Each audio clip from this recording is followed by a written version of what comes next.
Hello, my friends. Russell Wright, Super Intelligent AI SEO. Today we are going to talk about the members area, which is just the AI section, where we are focused on open source artificial intelligence leading into AGI and ASI, which is kind of inevitable at this point. There is a massive hype cycle on this, so nobody even really knows in Silicon Valley right now what is actually true, because there's literally $1 trillion worth of investors flooding in through every type of hype cycle investment that can possibly be done at this point. And there's a bunch of different ways that you can check to see if artificial intelligence is just in the hype cycle. And I'm going to go ahead and say that I believe it is not. We're going to actually add a lot of reasons why. You can check, for example, in hype cycle eras if there are a whole bunch of IPOs or initial public offerings and the rest. That's not really happening right now. It's all driven by the technology. I want to introduce you to Liv Boeree. I'm putting her information as one of the influencers in the Q-Star AI section. The reason is she's the one who's openly talking about the game theory and the Moloch equation. The Moloch equation is incredibly important to understand, and we need to include her in our area. I'm going to work hard to get her on as a speaker to talk about this. Liv Boeree is a poker professional. She is one of the best poker players in the world. Notice that I did not say one of the best female poker players in the world. In fact, she has arrived at several different poker conventions in Germany, Europe, and throughout, and has taken the entire place by storm because of her understanding of game theory. So I wanted to give you all a crash course in game theory. I'm going to do a major drop here of a book that Jimmy and I have worked with for years when back engineering SEO and understanding how to use the technology of game theory when considering how to become better at search engine optimization. But the next big step up is how to use game theory to understand the Moloch equation and use this for something good. In other words, there's a major war happening that you guys already know because I've described it to you in my previous video, and that is that there is a massive centralization of power around artificial intelligence to the point where it's almost turning into like a feudal digital capitalism, or what we call techno socialism. It's moving into a place that is actually not really that great, in my opinion, if individual open source AI doesn't take off more. So when we talk about open source AI, what do we really mean? We're really talking about AI for the rest of us, AI for everybody. Okay, so there's people like Llama, or there's technologies like Llama, which is Facebook's, or Meta, as you want to call it. They're playing the card of open source. What this means is you can download everything on your desktop. Okay, and the ability to download in fact, some of you in our community have downloaded language learning models on your desktop, meaning that you have a laptop side AI and it will speak back to you, it will talk to you.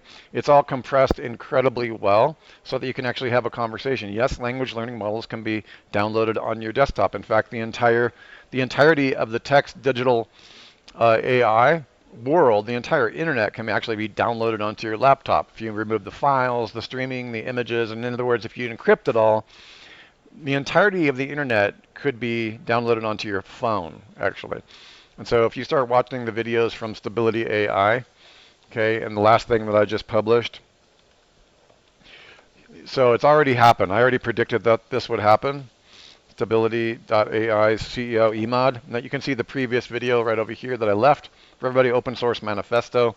It's a big deal because Emad was very, very excited about AI when he started Stability, which is a many hundreds of $1 million company with infused capital. In fact, a lot of his models gave rise to things that, such as the DALL-E.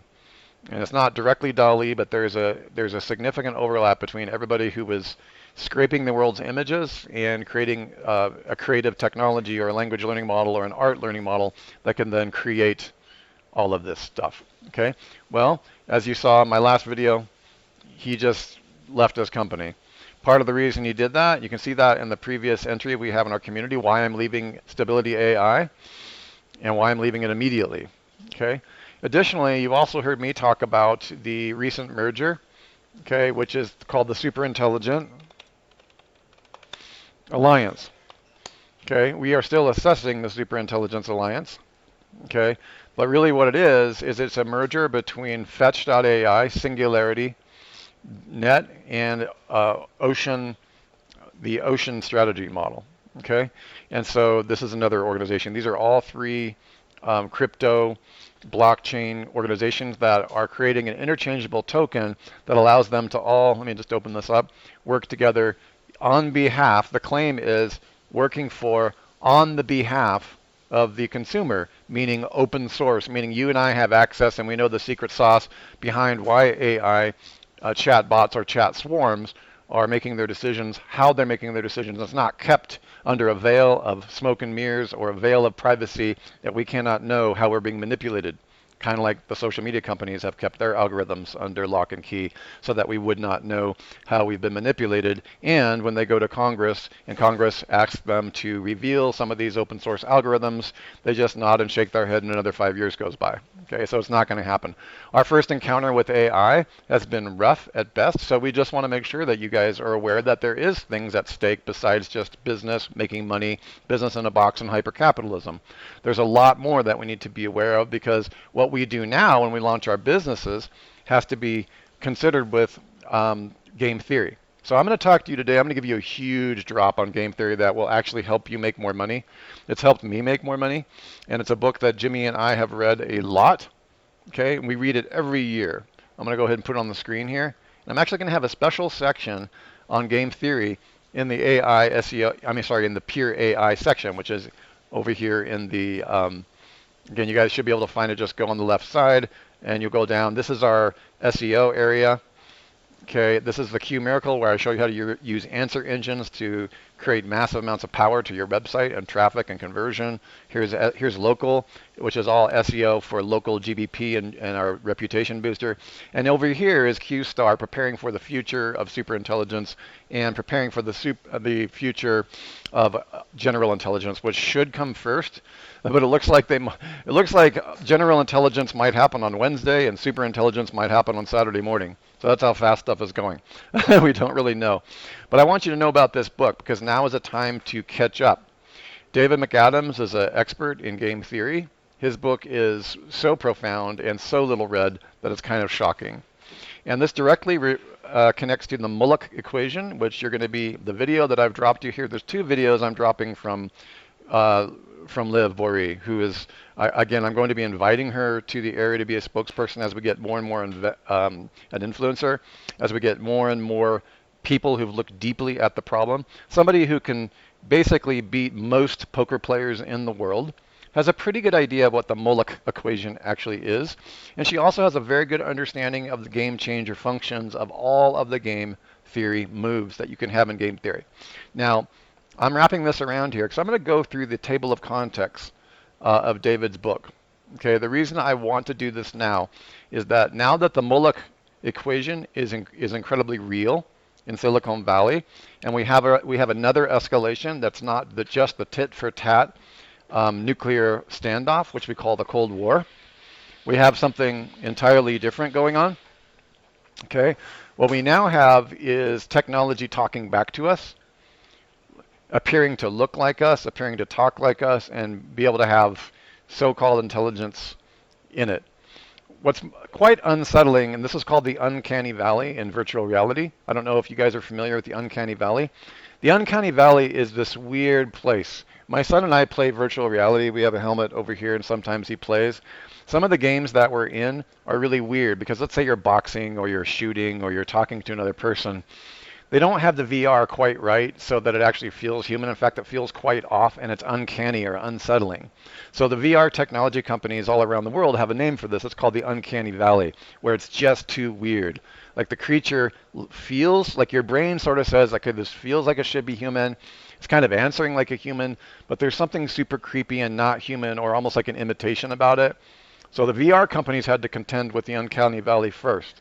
Well, now we're having to contend what I call the spiritual uncanny valley, okay, and the emotional uncanny valley.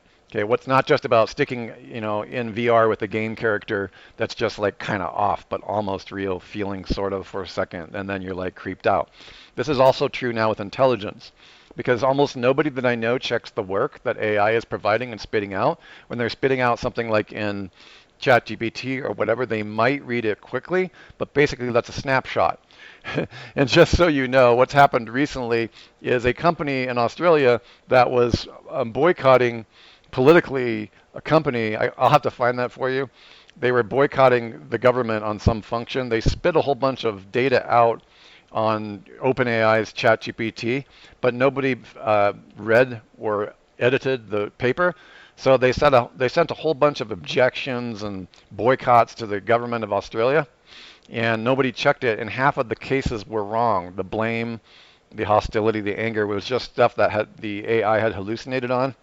I don't know. I don't know if I can find that for you, but these are the cases that we. See if I can find it. Yeah, I'll find it for you, but it was really quite funny. Not funny, haha, but maybe a little bit of both. But basically, nobody in the liberal side of things would actually read the output from AI. They just spit it out and said, AI, defend me. And there was a bunch of case studies about the environment and the ecology, but half of them were literally incorrect. And later they went back to the AI, and AI said, no, I hallucinated all that from a novel that I read. Think about that. A political war in Australia took case over something environmental, and later, because the person not auditing it, they entered into the uncanny intellectual and emotional valley. They provided an objection formally to the government of Australia, which they did not read correctly or oversight, and then later came back and ChatGPT admitted half of it wasn't a hallucination. Their entire case was thrown out. Okay? This is where we're going, guys. It's uncanny intellectual and spiritual responses for us. There's no human in the loop. There's no editor in the loop. So let's talk about game theory and why now is time to talk about the Moloch equation. Okay? Game theory has a set of individual steps that you need to understand. And when you understand the rules that the big corporations, the conglomerates, the search engine companies, the AI companies play when they're playing business, it'll help you understand how to bypass the prisoner's dilemma and avoid at all costs the Moloch equation. Okay, we're going to get into these.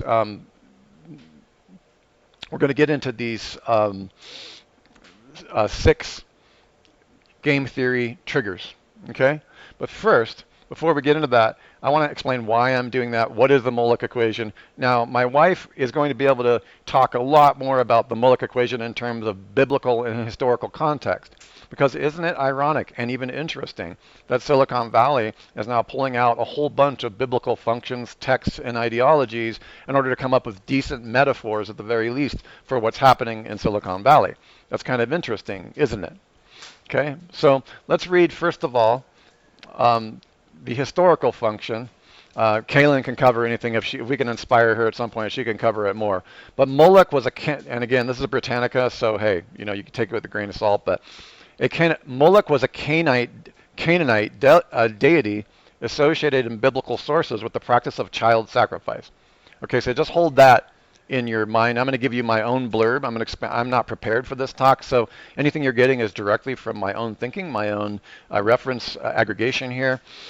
The name derives from combining consonants, the Hebrew melech, king, with the vowels boshet, shame. I'm sure I butchered that, so ignore me. The latter often being used in the Old Testament as a variant name for the popular god Baal. Okay?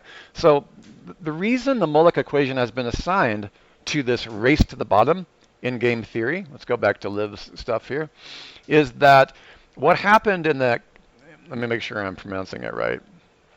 What happened in those biblical texts is when this religious doctrine came to pass, that if you simply worship Baal and sacrifice your children, the idea was that you could give up you would give up what you most love in order to get what you most thought you wanted.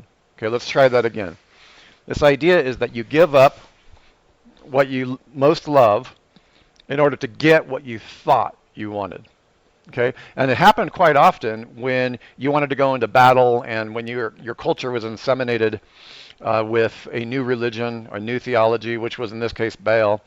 That one of the commandments when you went to war in order to win, you always you would sacrifice children in a horrible way in order to win. And this ideology and religion, it actually infected the entirety of that area in the Middle East during that time. So this is why the game theoreticians started talking about how we should use that as an ideology, because sacrificing your own children, I think we can all admit, is definitely a race to the bottom. This idea, if you believe that if you give up one of your children, you can get something else, you can get power, okay, then you're going to, that's a really, hopefully everybody here knows that that's really bad. You're giving, I mean, everything you should be doing is for your children and your family. There's varying degrees of that. Some people don't have that connection, but sacrificing your children is an extreme negative, what's called prisoner's dilemma in game theory, okay? So when Liv talks about it as a world poker champion, astrophysics game theorist, she has dedicated her entire career, because she's very well versed in AI, she hangs out with Lex Friedman, to explain that we're all trapped in a zero-sum game. That's a race to the bottom. It doesn't matter whether you believe in climate change or don't believe in climate change, whether it's AI, social media, and politics. Why do we keep digging up resources? Why do we keep doing things that we really should stop? And you might have a different idea about what we should and should not stop as a species, okay? That's completely fine. But that's what's great about using the Moloch algorithm and talking about it instead of making it political. Okay, because there are several situations in nature where the Moloch equation is in effect and nobody can stop it because everybody's competing. So let's take a look at AI. AI is what's going on. So in game theory, Moloch equation is a force that sees us doing something we know is bad for us or the community, okay, because everybody else is doing it. And if we stop, we'll be disadvantaged until we wind up ruining everything for everyone in the game. And by the way, guys, this game can be anything. Notice that a lot of very political games, oh, there is such thing as climate change. Oh, there's no such thing as climate change. Oh, there's no such thing as God. Oh, there is two such thing as God. Or, oh, it's death and taxes. Oh, the taxes in the federal government are actually illegal. We're being forced into illegal action by paying our taxes. No, taxes are completely legitimate. If you find any seriously polarized issue, you're going to find Moloch raising his ugly head somewhere in it. Okay? And this is an algorithm. I'm talking specifically about the algorithm of games, where all the players at a tit-for-tat game or a Moloch game are continuing to go to the zero sum because they don't have any other alternatives. What's interesting about the Mexican standoff that is in the nuclear arsenal, okay, and the nuclear Cold War, is that there was a gridlock that happened at the end of all of that. When everybody has the ability to nuke each other, the race to the bottom could have been viewed as everybody playing around with uranium, everybody building nukes, everybody trying to get to the absolute ability to destroy the world, and you have to do it because everybody else has to do it, so they say that's the algorithm. If we don't care, I'm North Korea, if I don't carry nukes and everybody else in the world can just tell us what to do. Okay, there's this, and that's by the way called a Mexican standoff in game theory. Okay, we're going to go deeper into this. So the problem with AI, we'll bring it back around, is that nobody can stop. Okay, already lies are floating around that have been proven to be lies. For example, I have Satya from Microsoft basically saying, hey, this is a personal assistant. Everybody's going to be able to have it, right? Same thing at Google and the rest. All of a sudden, thousands of people are being fired. And the reason they don't do any press releases and they're sneaking them out the door day by day, week by week, is so they don't look so hypocritical. If AI is supposed to be for everybody and AI plays a huge part in reducing staff, it's kind of ironic for a major corporate conglomerate to say AI is awesome. It's going to be awesome for the world. It's awesome for everybody. Buy it from us. And it's not going to get rid of jobs. It's not going to destroy the world of jobs and employment, let alone anything else.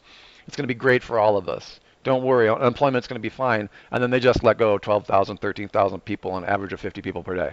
You see what I'm saying? That's the lie. And this does connect to the Moloch equation and the idea that these companies are lobbying for power. They're doing backroom boiler deals with NVIDIA.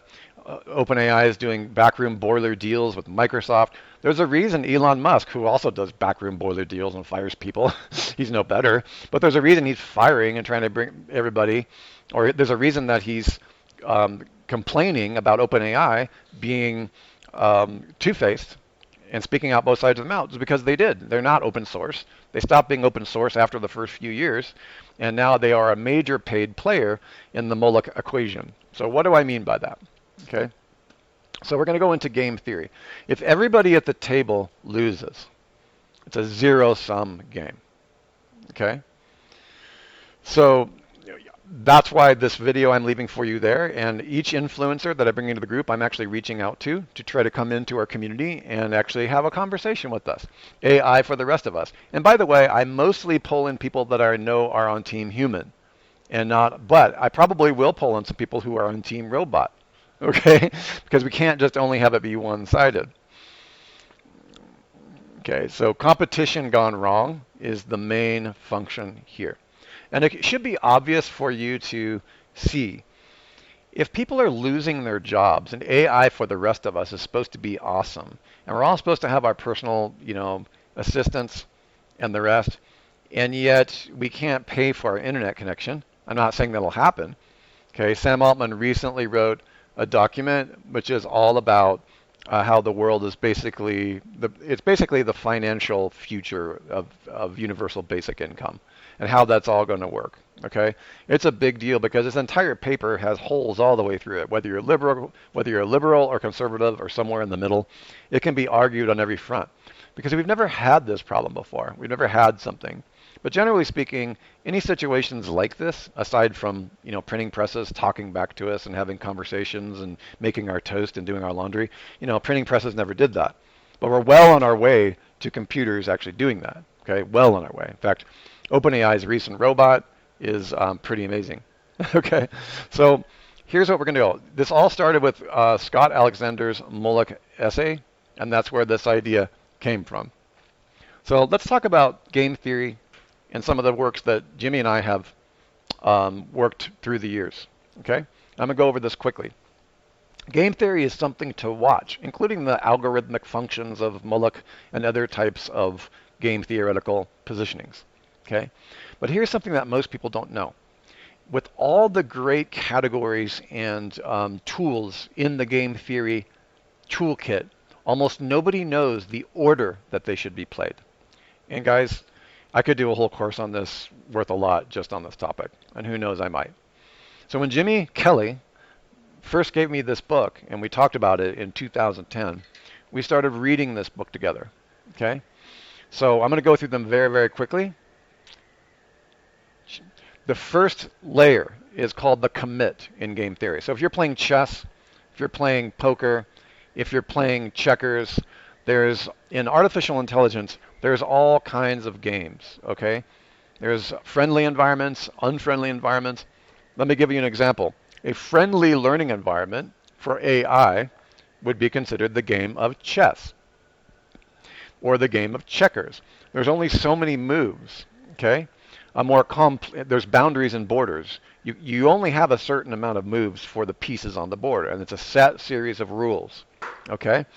So a friendly learning environment is when there's a frame of a set series of rules that nobody can really change. You can't change in the middle of the game. If I'm playing chess, I can't all of a sudden have my bishop make the move of a pawn. And I can't have my pawn move all the way diagonally around the board as a queen. Okay, that's a friendly game environment because it's a set game. It's very easy for AI to learn inside of that environment because it's a friendly learning environment. So the game of Go, although it has more pieces, more possible moves, more actions, and you still can't change the game, you still can't change the rules of the game itself. Like you can't say, oh, this piece can fly to the other side in hyperspace and land on the opponent's back 40. You can't say stuff like that. So a learning environment is where the rules will always maintain the same from beginning to end, and you never really have to worry about that. Okay, so an unfriendly learning environment is more like the real universe, the real world. An unfriendly learning environment is you don't know what's going to happen. The equations have so many variables, there's no way that you can predict. Like, for example, my wife and I have a major appointment that we have to go to next week. We have a whole bunch of stuff. We have to pick our RV up from in California. And we didn't know when it was going to be done. And then we got jerked around by the warranty company, and they didn't want to pay. And then the company forgot to put on a piece. And Kaylin, who is excellent at logistics, realized that we have a bunch of unpredictable moves on the board that we have to choose. It's called an unfriendly learning environment. It's not like chess where, okay, Kaylin, it's your move. and she can only move the pieces on the board, and she can't change their moves. Okay, so the more random, unpredictable, and more players with more unpredictable variables they are, the more unfriendly the learning environment. Okay, AI is going from friendly learning environment mastery, like that does from AlphaGo and AlphaFold, which is the protein technology algorithm system, and all the other things, which is friendly environments. It's not very difficult for AI to beat a human at chess. And then it starts playing against itself, and it becomes so good that it becomes infinitely good. And if not infinitely, pretty close to infinite, okay? But then AI has to learn unfriendly environments, which means not only does it have to know chess, has to know how to make sure the coffee doesn't fall on the chessboard, has to make sure it can read your emotions, so when you're going to punch the robot in the face, it can defend itself. It has to know it has to know what time for dinner it is. In other words, if it's playing chess with you in a tent on a battlefield in Afghanistan, it has to be aware of the missiles coming in. An unfriendly learning environment takes multiple dimensions of game theory to understand.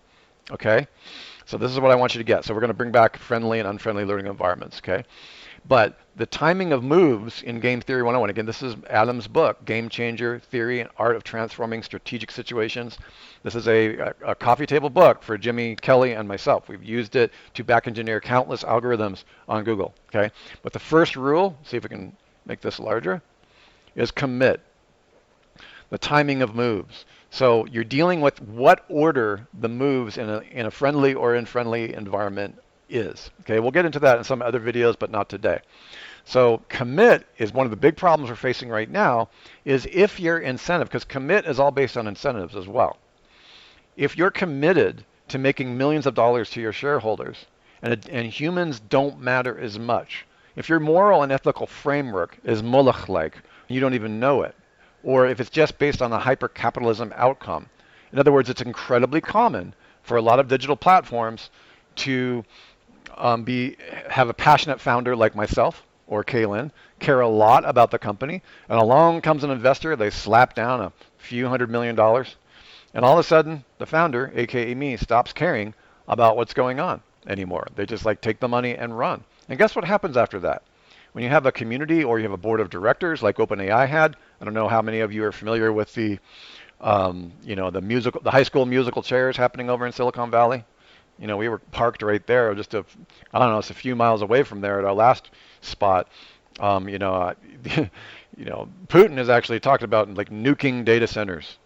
Okay, that's how much unfriendly environment is being caused by a lot of these things. So I don't know if you remember this, but the board of directors caused a lot of the problems because there's more than one person that is in the power grab. Okay, this is the Lord of the Rings, guys. One ring to rule them all. All right, so what happens is that when somebody's committed to doing that, we'll talk more about this in the game theory of commit and the timing of moves, you have to be really aware. In chess, the timing of moves is really super easy because it's my turn. And if you're not playing timer chess where you stamp out, you get only a certain amount of time, like a minute to make your move, that's a harder game to play because time is now a factor. Some chess players do what's called unlimited. Unlimited where if it's my turn, it's my turn. I'm going to do my turn. I'm going to wait and think clearly about the move. Okay?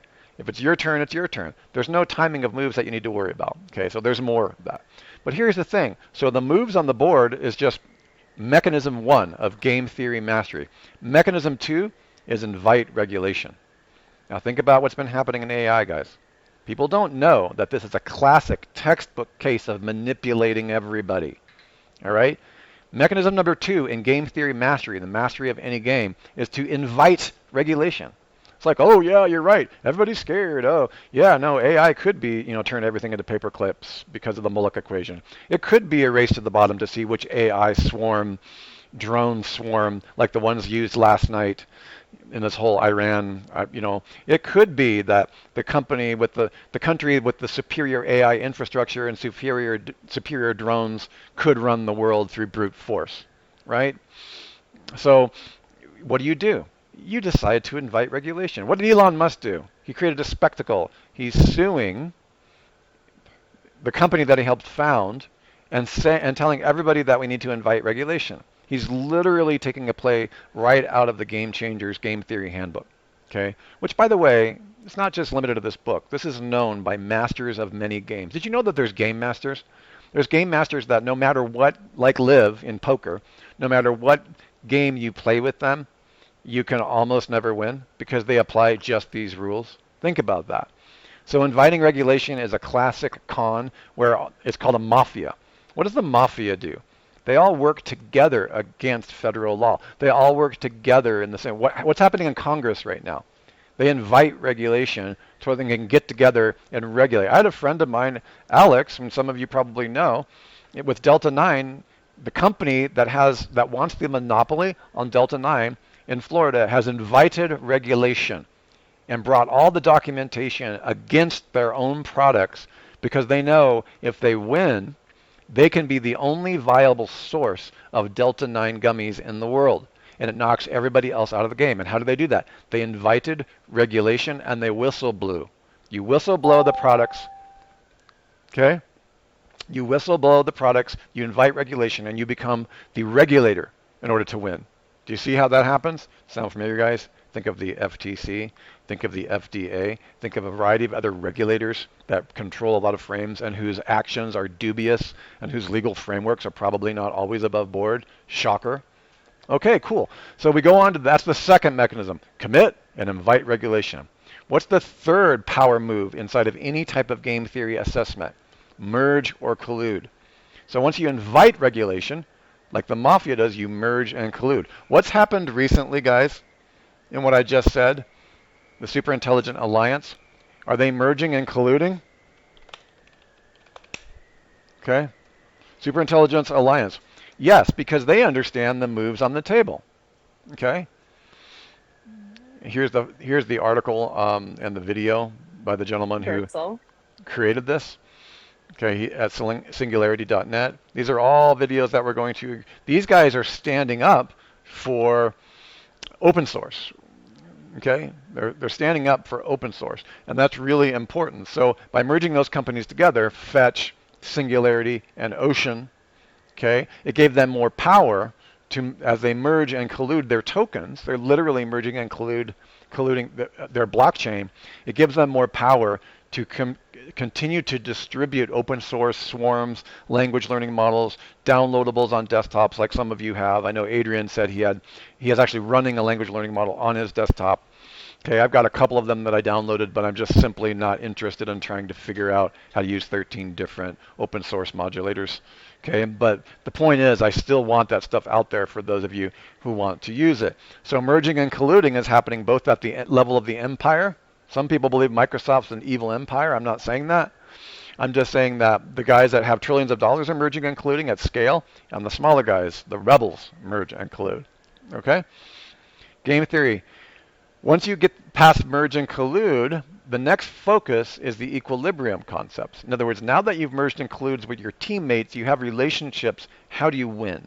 Okay? This is kind of what we're trying to do with you guys. We're creating a merging and colluding so that there's humans in the loop and experts in the loop so that everybody in our community can still make money, whatever the coin of the realm ends up being in this long-term game with the new world economics, the petrodollar, the crypto coin, the blockchain, and whatever new currency they throw at us next in this video game. Bottom line is, whatever the coin of the realm is, the principles of game theory remain the same. I'm going to repeat that again, guys. The principles of game theory remain the same, regardless of the coin of the realm. I feel like I need to emphasize that for myself too, okay? Game theory, beliefs, ideologies, structures, and algorithms remain the same regardless of the coin of the realm. If we're exchanging wampum in New York at a Native American tent village, and we're using shells on strings as currency or fiat, these negotiative game theory algorithms remain the same. You always run the potential for Moloch. You always run the potential for a zero-sum game. You always run the potential for confusing a friendly game for an unfriendly game in a complex learning environment from a simple one. There's a lot to know. So enable retaliation is the next function. Okay? I'm not going to get too much into these, but retaliation, it should be obvious to you. That's a more tit-for-tat function. If this person does this, another person does this. Harvard and MIT did a significant amount of algorithmic testing with major supercomputers to determine the outcomes of zero-sum games and tit-for-tat games. Okay, tit for tat games are best played if you make a move, I make a move. Okay, that's the retaliation aspect of it. Are you on the offense or are you on the defense? Okay, so again, I strongly recommend that all of you read this book and listen to it carefully because we now live in a time where every day your future is dependent upon an algorithm. Okay, unless you do things in your life to not be so dependent. All of us are interdependent. Okay, Caitlin and I decided that we don't like sticking bricks. If we don't like the town or the city that we're living in, okay, we can just get up and leave. Okay, we are definitely not stuck in a zero-sum game in a small or friendly versus unfriendly local learning environment. We can leave the game. Now, does that mean that we've left the game of the United States? No, there's a higher game, a higher boundary, higher context that you've got. Expats decide to leave that game and go somewhere else. Okay, so each one of these moves are about enabling retaliation and tit for tat. Number 5 is to build trust. Okay, building trust and rapport with those in your community is a huge power play. If we don't have trust, which is why we have this community, then we're just another cold emailing spammer out there on LinkedIn that if I get another person reaching out on LinkedIn about shit that I don't care about, I'm literally going to delete my account. Okay, like I care so little for the spam that even when I try to take on some of these mechanisms of reaching out to my community or reaching out to new people, I don't feel good about it because I don't like it. So what's the golden rules, guys?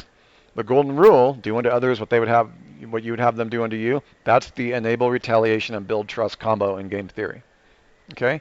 If you've got trust of the board, then you can change the game. Let me give you an example in tit for tat experimentations done at MIT, guys. One of the tests they did was that the most effective way in the prisoner's dilemma, which we'll talk about later, is for everybody to win, is if you do a positive thing, it's called mirroring. If you do a positive thing on the board, and I'll do a positive thing on the board. If you do a negative thing on the board, I'll retaliate. That's enable retaliation. Okay? By the way, enabling retaliation is a way to determine if your enemy is trustworthy or if they're reasonable or rational. Okay? There are irrational moves. Irrational means that somebody has lost their ever-loving mind, they're possessed by the devil, and they walk into a room and decide to shoot everybody eating lunch for no reason whatsoever. Okay, that's called an irrational player in the game. It's not predictable. He's not following any of the rules in the restaurant. He walked into the restaurant with an AK-47. Nobody's 100% why. People make up stories that, maybe he's like a Manchurian candidate, conspiracy theories and red pillars, YouTube channels blow up. And then nobody knows why this guy walked into the school or the restaurant, shot everybody. But let me ask you this. In the player in the game, we have lots of wind blowing here in Mexico. Lots and lots of wind. Wow. The universe answered. So we have no idea exactly why he's doing what he's doing, but is that a player that you can trust per se? No, you can trust him to be completely irrational. That's all that it is. Would you trust him again? Not necessarily. Okay? Chapter 6 is leveraging relationships. Okay? And it's interesting because here we are, right? Inside the super intelligent AI SEO community. Can you see why Kaylin and I have elected to spend a lot of our money and time building a community? Because the entire second half of the game theory's handbook of how to win in almost any game, friendly, unfriendly environment, friendly game, tit for tat game, prisoner's dilemma game. Think of the movie A Beautiful Mind, which was a hyperbole on John Nash, who's one of the greatest game theoreticians of all time. The Nash equation permanently solved what we call the Nash equilibrium, which is the prisoner's dilemma. Okay, prisoner's dilemma is if everybody informs on each other, then they both lose. If one person informs on each other and the other one does not, the person who informs wins. And the person who doesn't inform loses even though he's a good guy. Okay, this is, by the way, all about the Molucc equation. There's a lot of situations in the universe and a lot of situations in business where the prisoner's dilemma is always hanging out. Okay, nuclear standoff is one of those. It's a little bit more complex than just being the prisoner's dilemma. Okay, so the last chapter in this book is called How to Escape the Prisoner's Dilemma. Okay. And then there's a bunch of examples how each one of these game changer functions work in the real world. Price comparison websites, for example. How does the Nash equilibrium work in those? How does price comparison lower the cost of the price, and how is that a race to the bottom for all the companies who put themselves on a price comparison website? Should you avoid putting yourself on a price comparison website? How about real estate? How about environmental collapse like happened in the cod industry in '87? Okay, which has been rebuilt since then. How about addicts in the emergency department? eBay? How about the business that Kaylin and I are in, which is reputation management? How do you respond to a negative review? If you don't respond at all, other players in the game who read that wonder why you didn't respond. If you respond and you yell at them for being such a dick or whatever it is by leaving a negative review, even though you didn't do that, then that can fall bad on you. It's kind of the people looking at that reputation review are just sitting there thinking, well, maybe you're not that great of a person like the guy said, or maybe you're not the best company. However, if you respond and you say you're trying to do better, you weren't aware of that, or an honest response like, we don't even have a record of you buying our product, so I don't know if this is a real review or not, that's the best action in a prisoner's dilemma of a review environment, because Google is the one that created all these reviews. We didn't ask for reviews in your Google business profile. Hell, we didn't even ask for Google business profiles.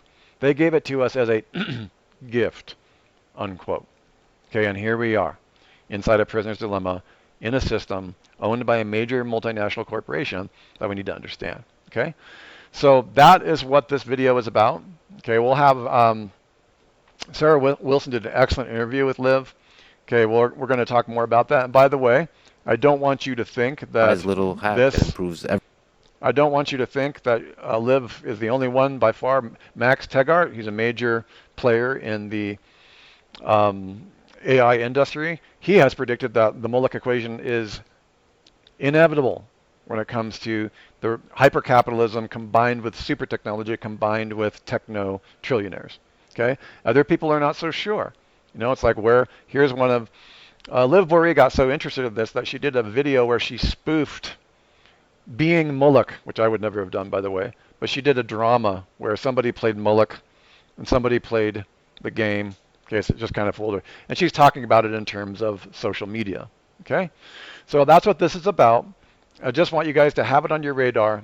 And so this is just one of the many influencers that we're going to have in our midst. Okay, and again, some of these guys have, hundreds of thousands of subscribers and are very, very busy, but we are reaching out to a lot of these. I want you to be informed because we want to take this zero-sum game that is a race to the bottom. We also want to caution people that the AI lie, that AI is going to be great for everybody. Let me ask you this, guys. When has any technology released been great for everybody? Okay? Like when, I'm going to go ahead and publish this while we're on. I'm going to go ahead and save that. When has technology been great for everybody? Technology plays its own hand. There's an amazing book by my friend Alexander Bard. Okay, he wrote a book called The Futureka Trilogy. Okay, Alex and Jan Soderquist. Okay, they're both European. I think they are Swedish. Okay, so in that book, he describes the fact that technology plays its own hand. Almost nobody who's tried to predict the outcome of technology has been accurate. Here's some irony. The printing press, the Christian community and a variety of different traditions and denominations thought that the printing press would be a massive syndication of the Bible through everywhere in the world, and they would be able to get this information to every single person, and to that end, it did amazing things. What nobody mentioned, what they failed to see or understand or predict, was the massive rise in atheism with the launch of the printing press over the following 20 years, where atheism became a predominant foundational philosophy, along with many, many other things, including text pornography and a variety of other unpredictable things. So the point here is that we see what we want to see with technology, or as Alexander Bard said, technology plays its own hand. And I want to work with you guys in game theory. And what Kaylin and I are doing to avoid the Mullick equation, not only in business, but in friendship, in marriages, in government, and the rest, is we're telling you like we're laying it down like we see it. Okay? We're way past the timing of moves. Let's go through it again. Okay? we're inviting regulation within our community about how we want to handle SEO. You can learn from me, you can learn from Jimmy on how this stuff works, but together we need to continue. For example, if you guys are selling something and the pricing is not working, or you're finding that there's a market out there that's different, we're positioning that we learn from you. So we've created our own informal regulation coalition inside Superintelligent AI.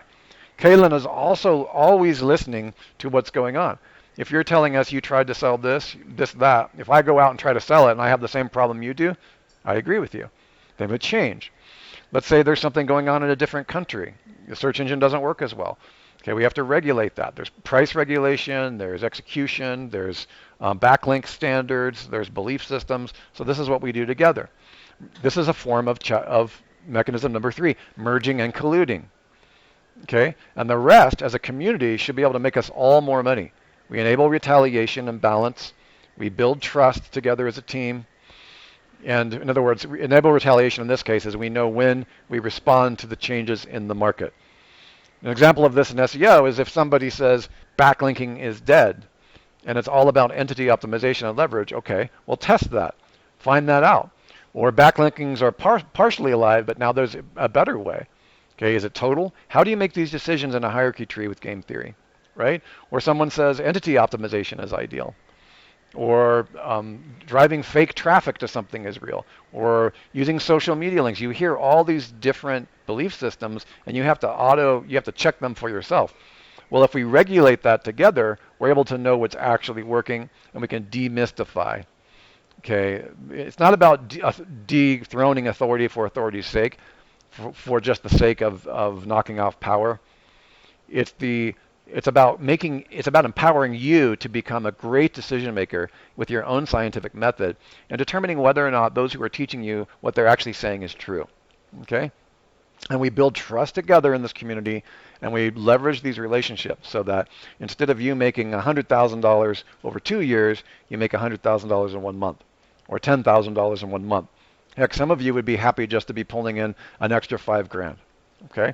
And if we regulate that together, that's how all the great game theory users and the game theoretical functions of almost all major corporate systems, centralized government, centralized banking, they use varying degrees of this game theory. So I hope that all makes sense to you guys. Enjoy watching Liv. She's very entertaining. It's fun to watch Liv. I will put any influencer in here regardless of their belief system. But one prerequisite I'm doing is they really do need to care some degree about Team Human. I consider people that care nothing about human beings to be sociopaths. Okay, I just can't go all the way on to that. The tech trillionaires are so far beyond what you and I will ever know or see or do. Right now, they're building bunkers. And Mark Zuckerberg literally he's flooded hundreds of millions of dollars into the island of Kauai, which used to be my home. I lived there for 3.5 years. Okay, and on a place that I used to walk pretty much once a week. Okay, he's created a bunker. There's a gigantic bunker, and he's dumping millions into it. And of course, the red pillars are like, okay, here's this top secret. It's so funny to me because when this magazine came up and shows this page of Kauai, I know exactly where this is. And I just there it is. See this? I keep thinking to myself, that was a really nice place to walk. Now it's a bunker. So my point to you is that everybody's going to be handling the equation of game theory on their own. Creating a bunker is an attempt to separate yourself from the rest of humanity and play by a different set of rules. And if you're not careful, you'll be delusional in thinking that a zero-sum game, there's literally the Mullick equation. In other words, you could delude yourself and say, well, I'm fine because I have a bunker, so I don't care if the world nukes itself. That's the Mullick equation. So all of these safeguards, probably left over from childhood fantasies and these types of things, are this idea, hey, I don't criticize anybody for being prepared. I'm just saying the tech bro trillionaires are preparing in ways that you and I cannot prepare. Okay, nor should you really in terms of game theoretical. I mean, there's a certain degree you can, but at the end, we share one particular space. I'm sure it's possible Elon can go land on Mars somewhere and figure that all out and look down while the Earth nukes itself. Whatever. I just don't think those are wise decisions. We need to move away from the Mullick equation and recognize that we all should use game theoretical and we should all solve Nash equilibrium. Part of the reason I love the film A Beautiful Mind is because, and I always often joke that Jimmy Kelley is the John Nash of SEO decryption, which is true, because it's escaping the prisoner's dilemma. You have to understand how the game works, what's in it, and how a win-win can happen. There's not every situation where a win-win can happen for everybody, but in this community, there completely is. All right, guys, I look forward to merging and colluding with you, enabling retaliation to the rest of the market, building trust, and leveraging relationships so that we can all escape the prisoner's dilemma, avoid the race to the bottom, and all be abundant together. And be aware that for Kayla and I, abundant doesn't just mean cash and wealth. Okay, we have plenty of very, very rich people in our family and friends and life. That's not necessarily abundant. We have rich family members that are afraid to leave their home. Okay, so this is what I'm saying: is abundance is being able to do what you want to do when you want and need to do it, not just based on a token on the board, but just because you can. So let's work together to get everybody in the same page with this, and let's have the artificial general intelligence and artificial superintelligence be something that we can all use together. Thank you.